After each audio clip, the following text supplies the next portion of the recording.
Suatu hari Sayyidina Umar bin Khattab masuk menemui Rasulullah Shallallahu Alaihi Wasallam dengan uraian air mata. Rasulullah bertanya, "Wahai Umar, mengapa engkau menangis?"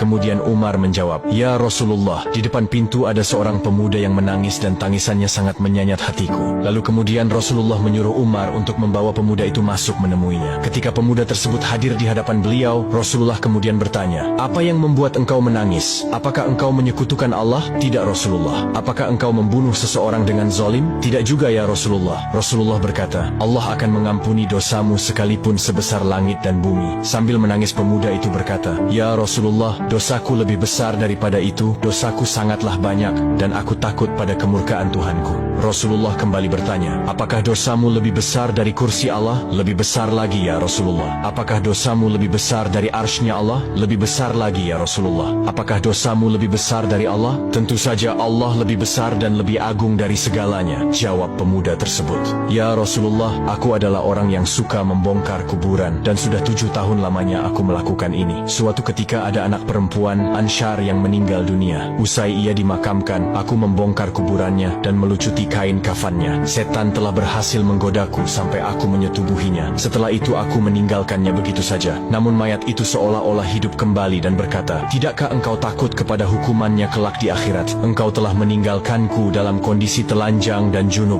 Mendengar cerita tersebut, Rasulullah berdiri dan berkata, "Wahai fasik, enyahlah dari hadapanku. Tidak ada balasan yang pantas bagimu selain neraka." Pemuda itu keluar dari hadapan Nabi sambil menangis penuh penyesalan dan kecewa luar biasa. Ia berjalan menuju padang pasir tanpa makan dan minum bahkan tidur. Selama 7 hari, hari-harinya hanya diliputi dengan tangisan penyesalan. Hingga pemuda itu jatuh tersungkur tanpa tenaga. Ia berdoa, "Ya Tuhanku, aku adalah hamba-Mu yang berdosa. Aku datang kepada utusan-Mu agar bisa menolongku. Akan tetapi aku diusir dari hadapannya. Hari ini, aku datang kepadamu agar engkau mengampuniku dengan kasih-Mu. Namun jika engkau tidak mengampuniku, kirimkanlah api dan bakarlah diriku selagi aku masih hidup di dunia ini sebelum engkau membakarku di akhirat kelak." Tidak lama kemudian malaikat Jibril datang menemui Rasulullah dan berkata, "Wahai Muhammad, Allah menyampaikan salam kepadamu." Dan Allah bertanya, "Apakah engkau yang menciptakan makhluk?" Beliau menjawab, "Allah yang menciptakan diriku dan semua makhluk." "Apakah engkau yang memberikan rezeki kepada mereka?" "Tidak, hanya Allah yang mampu memberikan rezeki kepada makhluknya." "Apakah engkau yang menerima tobat mereka, atau engkau yang menghukum mereka atas dosa-dosa mereka?" "Maha suci Allah yang maha memberi pengampunan." "Wahai Muhammad, Allah berfirman, 'Maafkanlah hambaku, karena aku telah mengampuninya.'" Rasulullah Shallallahu Alaihi Wasallam kemudian mengutus beberapa sahabat untuk mencari pemuda tersebut. Ketika pemuda dihadapkan kepada Nabi,